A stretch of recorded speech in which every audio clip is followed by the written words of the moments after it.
Hello, everyone. Today we're going to have a lesson over citing our sources. You should be working on your argumentation research paper right now in your class. And so this is just going to be a lesson on how to cite your sources for when you create your bibliography. All right. So today's objectives are to display academic citations and use source materials ethically. And by the end of this lesson, the student will be able to cite my sources for my argumentation/rhetoric paper. All right. So to start with this, we're going to go ahead and watch a brain pop.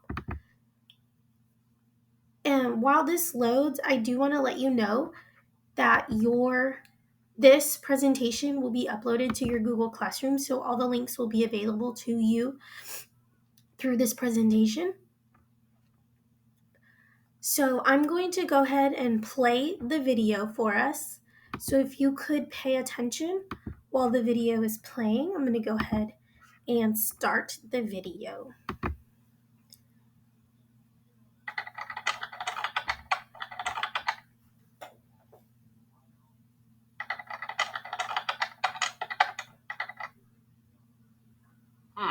That's a pretty bold statement.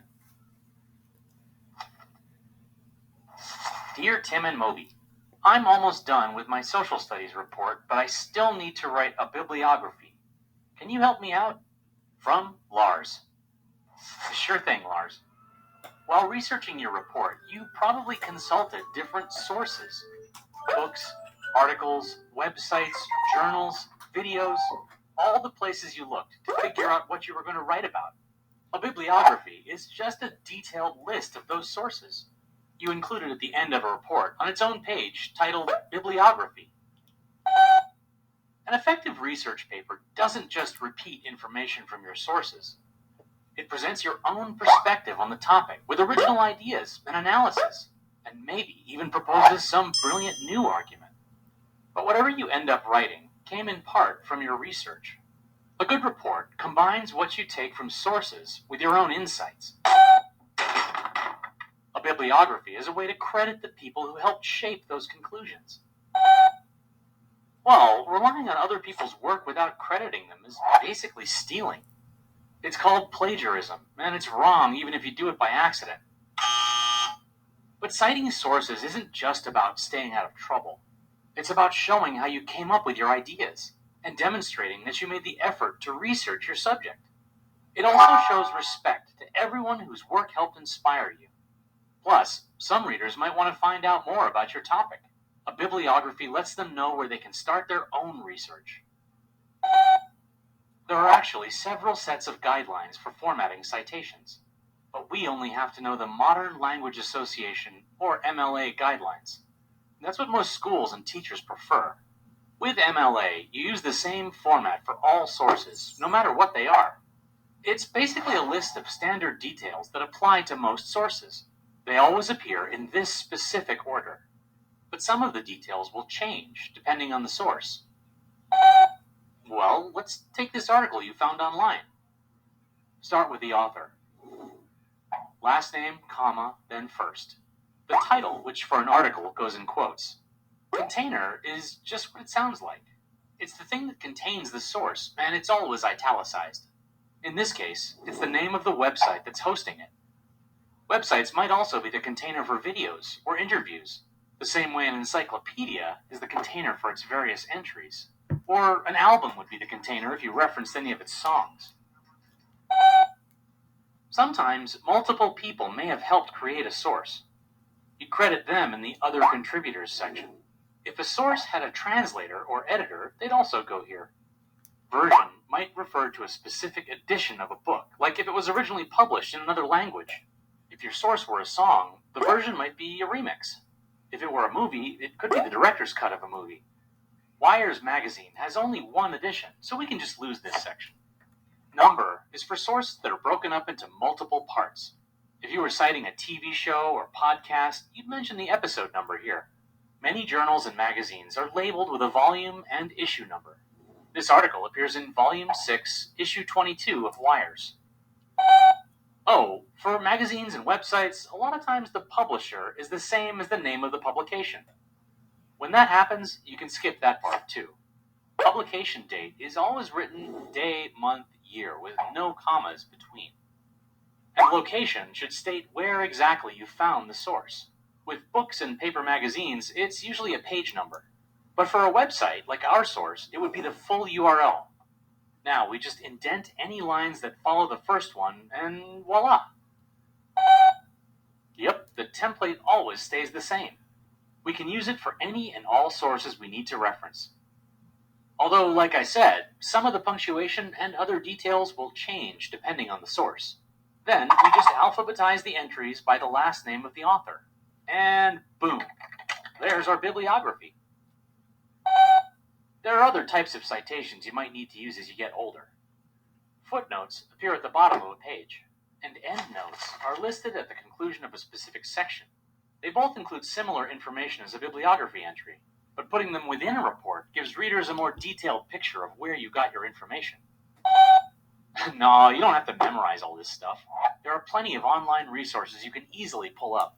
Lots of them will create citations for you based on the info you plug in. And keeping a copy of the MLA Style Guide handy is never a bad idea. Speaking of bad ideas, I'd love to read your cute little plan for world domination when it's...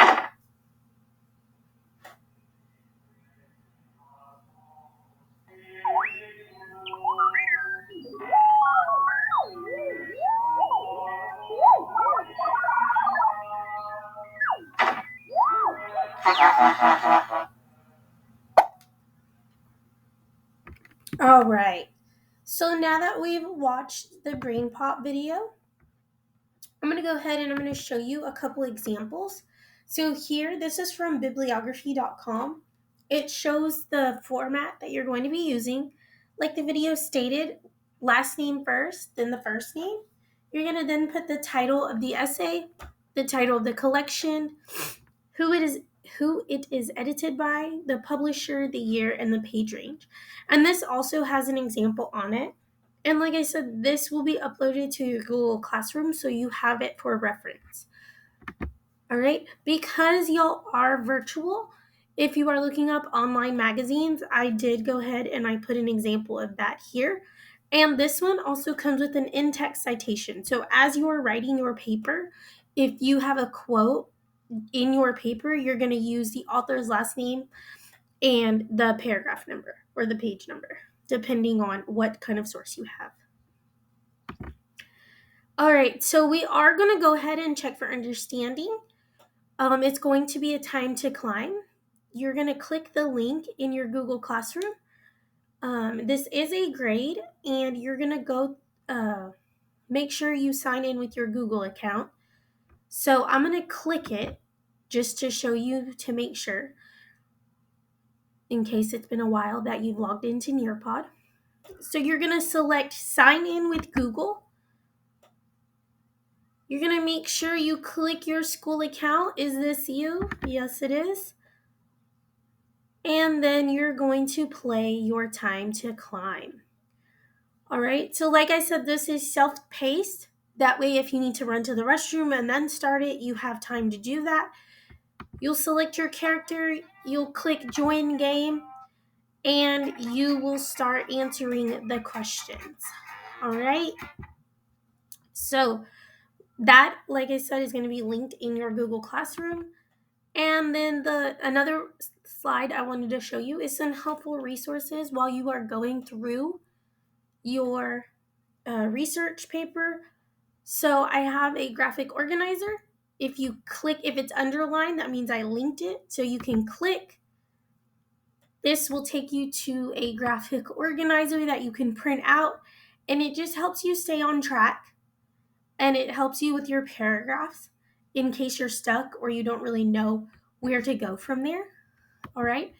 So along with the graphic organizer, I have a quick 2-page sheet on evaluating your internet sources. This is to check to see if your sites are credible. So if you used a website, answer these questions. And then there's more talking about authority, functionality. If it's current, remember we don't want to use things from too far back. All right. Now I have another quick website for Google search shortcuts. This can make your searches more exact. It can bring those results down, which would make helping you find information a lot smoother.